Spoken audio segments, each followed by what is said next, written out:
Audio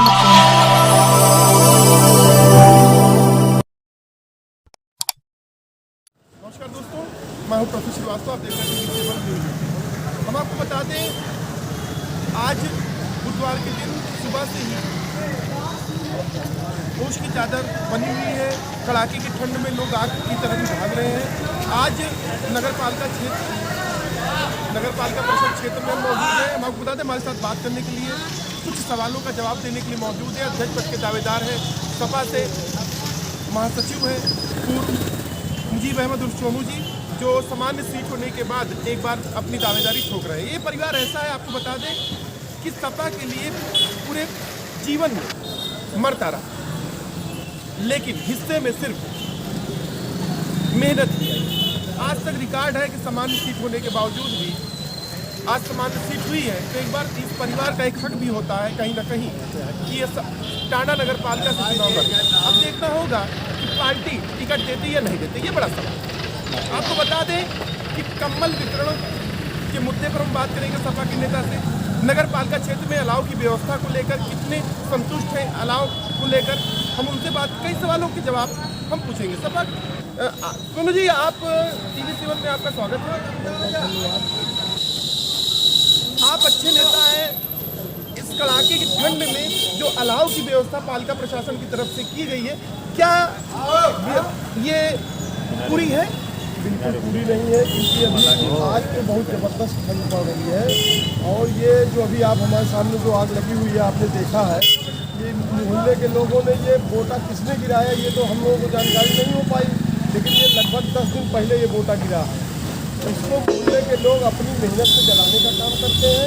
और जैसे ये बुझती है, यहाँ पर लोग जो मुसाफिर आते जाते हैं उनके लिए मदद करके इस मोहल्ले के लोग भी मेहनत करके जलाते हैं। नगर पालिका परिषद इससे कोई भी मदद नहीं करता है। और ये बहुत ही मतलब दुखद वाली बात है, दुख वाली बात है कि नगर पालिका परिषद द्वारा जिस तरह से सुचारू रूप से होना चाहिए था, अलाव का इंतजाम वो अभी तक नहीं हुआ। ऐसे में आज ठंड बढ़ गई है। ठंड बढ़ते देख अलाव की समुचित व्यवस्था पर्याप्त मात्रा में नहीं है।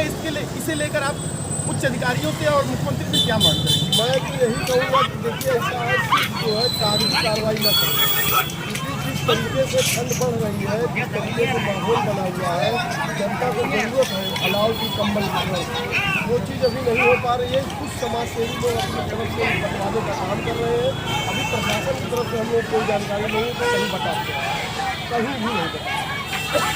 रैन बसेरा का जो मुख्यमंत्री जी का बार बार ये आता है कि रैन बसेरा लगाया जाए, लगे, अभी रैन बसेरा भी पूरी तरीके से टांडा में नहीं पाए। एक जानकारी जो है, ये छज्जापुर में रैन बसेरा की व्यवस्था की है, क्या लगता है पर्याप्त मात्रा में है? वो हर बार होती है, लेकिन अभी आप चले जाइए, तुरंत तत्काल देख आइए, अभी शुरू हुआ कि नहीं हुआ ये आप देखिए। वहाँ प्राइमरी स्कूल में लगता है, लेकिन वहाँ कोई व्यवस्था नहीं। प्राइमरी कोई भी प्राइमरी स्कूल हो, वहाँ हर चीज़ की व्यवस्था लगता है और कम्बल वगैरह रखा जाता है। लेकिन मुझे जहाँ तक अभी तक जानकारी अभी ऐसा हुआ, सिर्फ SDM साहब और उनके प्रशासनिक अधिकारी कर्मचारी जाकर के दौरा किए, क्योंकि कायाकल्प का काम चल रहा है नगर पालिका द्वारा, अभी वो निर्माणाधीन है, तो कैसे वहाँ पर जो है रैन बसेरा शुरू हो जाएगा। दूसरी चीज़ ये बड़ा सवाल है, आज ठंड बढ़ी हुई है, ऐसे में पालिका प्रशासन जो जानकारियाँ हमें आ रही है कि चुनिंदा जगह अलाव जलाया जा रहा है, तो क्या ये पर्याप्त मात्रा में है? बिल्कुल नहीं। कम से कम टांडा में 25 वार्ड है। 25 वार्ड में कम से कम मैं जो समझता हूँ, पिछली बार जो चिन्हांकन जगह थी उन जगहों पर चले। उसके अलावा जहाँ ज़रूरत है, मौके की ज़रूरत ये है कि हर चौराहा, हर नुक्कड़ और हर भीड़ भाड़ वाली जगह पर, क्योंकि टांडा में जो है रात में लूम वगैरह चलते हैं, कम से कम वहाँ पर जहाँ फैक्ट्रियाँ हैं अगल बगल, वहाँ पर जलना चाहिए, तभी उसका लोग फ़ायदा उठा पाएंगे। अभी आप रोडवेज पे ही देख लीजिए, रोडवेज तो नहीं जल्दी मिलेगी आपको। बताइए क्या व्यवस्था है नगर पालिका बतावे। आज ठेला चालक और जितने भी पैदल यात्री हैं, कम्बल को लेकर, जितने भी फुटपाथ पर दुकान करने वाले हैं, कम्बल को लेकर एक एहसास महसूस कर रहे हैं। प्रशासन के द्वारा मुख्यमंत्री का आदेश हुआ है कि कम्बल पर्याप्त मात्रा में ठंड से बचाव को लेकर लोगों को वितरण किया जाए, तो इसी लेकर कहीं पालिका प्रशासन की तरफ से भी कोई वितरण वगैरह जानकारी? बिल्कुल नहीं, बिल्कुल नहीं। न वितरण हुआ, न कोई खरीदारी हो रही है जहाँ तक मुझे जानकारी। तो ये बहुत ही निंदनीय बात है कि अगर इतनी ठंड पड़ने के बावजूद भी गरीबों को उनको हक न मिल सके, तो ऐसे में हम समझते हैं कि पूरी नगर पालिका लगभग 3 साल से प्रशासन के हाथ में है। यहाँ के एडीएम साहब, यहाँ के एसडीएम साहब उसके चार्ज पर हैं और ये बहुत ही विडम्बना है कि अभी तक लोग आस लगाए बैठे हैं कि हमको कंबल मिले और नहीं मिल रहा है। बड़ा सवाल। एक चुनाव की तरफ बात हो जाए, निकाय चुनाव आज 21 तारीख है, आज सुनवाई होनी है कोर्ट में, तो क्या लगता है सरकार जो है चुनाव नहीं कराना चाहती? सरकार के ही लोग हाईकोर्ट गए हैं। उसका कारण ये है कि जीएसटी जो छापेमारी हुई है उससे व्यापारी समाज में भयंकर तरीके से नाराजगी है। सरकार की इंटेलिजेंस ने इसको भांप लिया है और नगर निगम, नगर निकाय, नगर पंचायत सारे चुनाव ये हार रहे हैं बुरी तरीके से, जिस तरह से मैनपुरी हारे हैं। इस तरीके से सरकार डरी हुई है, इसलिए सरकार चुनाव कराना नहीं चाहती है, लेकिन कब तक नहीं कराएगी? वोट तो इसी जनता को देना है ना। इस जनता को 6 महीना लेट करेगी, उसके बाद 24 भी हराएगी और निकाय चुनाव भी हराएगी। बड़ा सवाल है। एक ज्वलंत मुद्दा है निकाय चुनाव की दावेदारी आप कर रहे हैं। निकाय चुनाव में आप सपा के प्रत्याशी के रूप में सामान्य सूची होने के बाद बड़े प्रबल दावेदार के रूप में उभरे हैं। ऐसे में अगर सपा ने आपको मौका दिया और इस मौसम में, ठंड के मौसम में जो व्यवस्था छिन्न भिन्न है, इसे लेकर क्या कदम उठाएंगे? देखिए, नगर पालिका से हमारा लगाव पुराना है क्योंकि हमारे दादा भी वहाँ एम्प्लॉय रहे हैं। मैं नगर पालिका के चपरासी से लेकर के ईओ तक को जानता हूँ कि उनसे काम कैसे लेना है। इसलिए मैं जनहित में जो भी सबसे आसान काम बन सकेगा मैं करने का काम करूँगा। ये स्थिति नहीं बनेगी, मैं इसको बनाने की पूरी कोशिश करूँगा क्योंकि मैं जानता हूँ कि कौन काम कैसे लिया जाता है। अगर सपा ने आपको मौका नहीं दिया, सामान्य सीट है, तो ऐसे में क्या स्थिति बनेगी? देखिए, समाजवादी पार्टी मुखिया माननीय अखिलेश यादव जी इसको भेज देंगे। मैं तो दावेदार हूँ, अगर मुझको लड़ाने का कहेंगे तो मैं उनका सच्चा सिपाही हूँ। मैं लड़ करके, जीत करके इस जनता की बदौलत उनके झोली में सीट को डालूंगा और जनता की जो सही डिमांड है, जैसे यहाँ सबसे बड़ा मुद्दा हाउस टैक्स का है। हाउस टैक्स खत्म तो नहीं किया जा सकता, लेकिन उसको व्यवस्थित जरूर किया जा सकता है। हाउस टैक्स तो ये हाजी इफ्तिखार की देन है जो सपा के अध्यक्ष थे यहाँ पे। नहीं, ये देखिए शासन का उन्हीं के कार्यकाल में बना है। ये मैं बता रहा हूँ, शासन का निर्देश था। कुछ त्रुटिवश यहाँ हाउस टैक्स में गड़बड़ी हुई है, लेकिन उसको सुधारने में ये सही है कि पिछले अध्यक्षों ने कोशिश नहीं किया, सिर्फ एक फॉर्मेलिटी जारी रखा। सही बात यह है कि बोर्ड से और प्रशासन के लोगों से मिल करके उसको सुधार करना चाहिए था, लेकिन नहीं हो पाया है। उसको मुझे अगर मौका देती है पार्टी और जनता तो मैं उसको सुधार करके दिखाने का काम करूँगा। एक बड़ा सवाल है नगर पालिका के भ्रष्टाचार पर। 4,60,000 रुपये सुरेश पाड़े जो पूर्व कैशियर है और अभी एक मुकदमा दर्ज हुआ है सरकारी नायब तहसीलदार के द्वारा। ऐसे में जो 4,60,000 रुपये पूर्व कैशियर को दर्ज किया गया और 4 को अज्ञात रखा गया, क्या आपको लगता है 4 को बचाया जा रहा है? नहीं, देखिए ऐसा है, उसमें लेन देन का मामला किस स्तर पर हुआ है जी, इसके बारे में तो मैं कुछ नहीं कह सकता, लेकिन जांच में जब आया है कि उन्होंने गलत किया है तो उनको सज़ा मिलनी चाहिए और जो लोग भी उसमें दोषी हैं उनको सज़ा मिले। और वही नहीं, नगर पालिका में बहुत सारे भ्रष्टाचार हैं, उस भ्रष्टाचार को उजागर होना चाहिए और सबके खिलाफ कार्रवाई होनी चाहिए। पीड़ित कह रहा है राजस्व निरीक्षक सबसे बड़ा मुख्य आरोपी है और पालिका प्रशासन और सीओ टांडा बचा रहे हैं, आपको क्या लगता है? देखिए, ऐसा है, वो प्रशासनिक मामला है, उसमें मैं सीओ टांडा का आशीर्वाद प्राप्त है, आपको क्या लगता है राजस्व निरीक्षक को बचाया जा रहा है? आप सपा के बड़े अच्छे नेता हैं, बेबाकी से जवाब हमारे एक सवाल का आप दे दीजिए।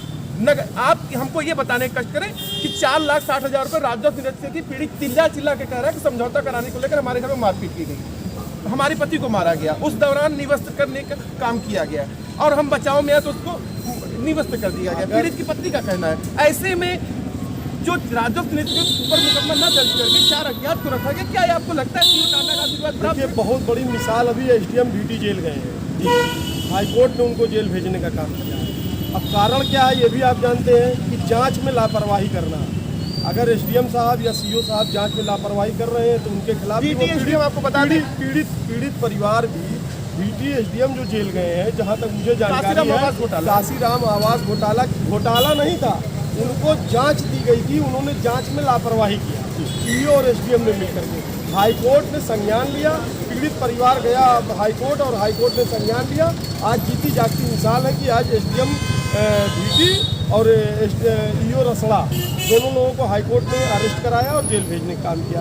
अगर कोई भी अफसर जनता से जुड़ी किसी मामले को लेकर इस तरीके की हरकत करेगा तो उसको भी वहीं जाना पड़ेगा जहां के लिए एसडीएम भीटी साहब गए हैं और ईओ रसड़ा साहब गए हैं। आप सपा के नेता जिला महासचिव, हमको ये बताने एक सवाल का जवाब, ज्वलंत मुद्दा है। जलालपुर वाजिदपुर गांव में वहां पर महिलाओं ने कालिक पोतने को लेकर विरोध किया, आरोपी गिरफ्तारी की मांग को लेकर। वहां कई औरतें जेल में हैं। क्या ये सही है स्थिति? नहीं, ये तो देखिए एक हिसाब से विरोध करने का अधिकार जनता को पूरा है। लोकतंत्र है ये, लोकतंत्र में विरोध कैसे किया जाता है इसका भी सबको अधिकार है। लोग नॉर्मल तरीके से विरोध कर रहे थे, लेकिन वहाँ के स्थानीय प्रशासन की लापरवाही मैं कहूँगा। जिन लोगों ने उन पीड़ित जो डॉक्टर भीमराव अंबेडकर जी की प्रतिमा पर कालिक पोतने वालों को गिरफ्तारी की मांग कर रहे थे, उन लोगों की मांग को न सुनते हुए पीड़ित लोगों को मारने का काम शुरू किया, लाठीचार्ज करने का काम शुरू किया, जो निंदनीय था। जिसमें समाजवादी पार्टी ने पूरे बढ़ चढ़ करके वहाँ प्रतिनिधि मंडल भेजा था और लोगों से बात किया था। और जो जेल में लोग हैं, जेल के लोगों की मदद करने का काम समाजवादी पार्टी के लोग कर रहे हैं। एक गैंगरेप का मामला, गैंगरेप की जांच चली रही थी। इसी बीच में दरोगा पीड़ित परिवार का आरोप है कि हमारी बालिका को रोज टार्चर करता था। इसी बीच में वहां पर मालीपुर गैंगरेप हुआ। उसका पीड़ित परिवार का कहना था कि दरोगा और एसओ के दबाव में ही हमारी पुत्री ने फांसी लगाई, है ना। अभी जांच चली रही थी। इसी बीच में एक दरोगा जो रोज टार्चर करता था, जिसको कारावास को उसको बहाल कर दिया गया, इब्राहिमपुर थाने में तैनात कर दिया गया। क्या ये सही है जांच के बीच? नहीं, अगर जांच के दौरान ऐसा हुआ है तो ये गलत है, क्योंकि जांच प्रभावित होगी। जब तक जांच फाइनल ना हो जाती तब तक कप्तान साहब को उसको बहाल नहीं करना चाहिए था। मैं तो यही कहूँगा कि उसको फिलहाल पुलिस लाइन में रख करके निष्पक्ष जांच करें और जो पीड़ित हैं उनको संतुष्ट करें, उसके बाद ही कोई आगे कार्रवाई। पालिका के चुनाव को क्या कहना चाहेंगे?